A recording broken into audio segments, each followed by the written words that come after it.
Welcome to IHS. Today I'm just going to give you an example of how to edit your user profile. The first thing you need to do is to go to our Moodle site. That's learning.ewfi.org/Moodle/. I'm already there. And of course log in to your account as I have already done. Now from the main page, or in fact on any page in Moodle, if you look to the top right hand side of the screen, just up here, you can see your name. My student account is called the demo account, so just click on your name to access your profile. And as you can see, mine's looking pretty boring at the moment, so to put in some more information and edit it, I'm going to go to this tab, Edit Profile, and I can change most of the information that's there. This button is quite useful to either hide the advanced fields or to show them. I suggest that you show them, and you can change more information that way. Of course, you can see that the fields that are labelled red with an asterisk are required, and you have to have something in there for your edit to be accepted. So of course your first name, your surname, hopefully they're correct, and your email address. You can change that if you want to any email address that you regularly use. The next option is email display. We normally ask our students to leave that on the setting, which lets other course members see your email address. Email activated. Well, just leave that, because that allows you to receive emails from other Moodle users. Email format. There's two choices there. We normally use the pretty HTML format. Sounds better, if nothing else. The next one's important. Email digest type. We use these tools called forums on our courses.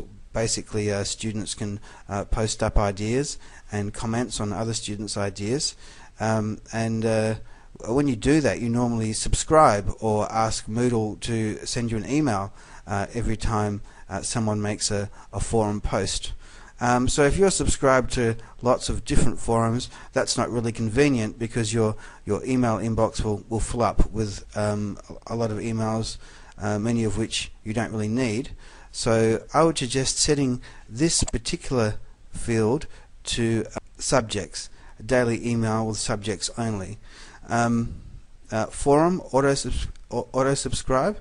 Again, if you post to a forum, you will probably like to know about replies being posted after you, so I would keep that to yes. Forum tracking. This can be a useful feature. It's set by default to no, but I would actually say set that to yes, so when you go to a forum that you've been to before, it will highlight the posts that have been made since your last visit. That's useful. Text editing. The default for this is use HTML editor. It says it works for some browsers only, but it seems to work for all of them nowadays. So I'd keep your HTML editor on that setting. Ajax and JavaScript. Most people, I would suggest that you just leave that to no. If you know what Ajax is, you can set it to yes. Otherwise you might cause yourself a bit of confusion. Screen reader, without going too much into that, we normally just suggest you set that to no. The next field is very interesting for us. If you could please put in your city, town or suburb. I'll fix mine up. And of course the country that you're currently residing in. Most people are in Australia, but I believe that some people are not, so please let us know what country you're working in. The time zone, even if you're not in Australia, even if you are in another time zone, we'd ask you just to keep that as the server's local time. Your preferred language, I guess, would be English, but if you change that, Oh, it doesn't give us the option on this installation, so we'll move on. This is really great. You can put up a picture just by browsing your local drive. There we go. I've come to a folder with some pictures. Most people prefer to have a picture of themselves, of course. There you go. List of interests, things you're interested in. We'd like to know what they might be. Okay, and the next set of things is quite interesting as well, and we encourage people to use them as far as you're able. If you have a web page that's associated with you, it might be a MySpace account or something like that. If you enter in the address here, then other members of the community, if they want, can visit that web page. That might be a good place to post your web address for any PebblePad website that you construct during the course. The other things are messaging programs, and if you put your ID in here, it will allow other members of the course and the community to contact you through these various services.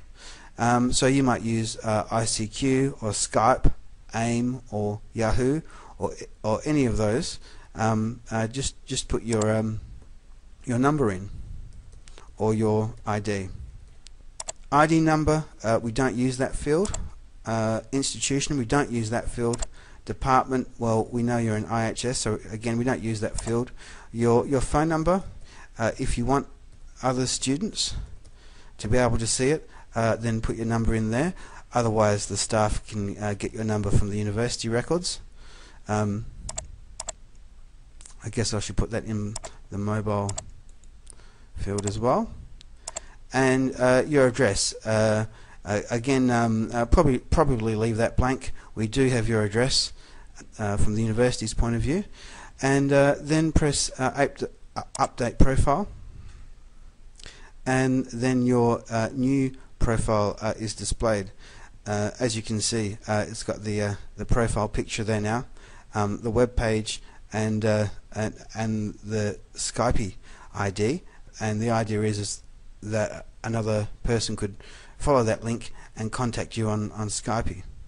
Okay, thanks very much for paying attention.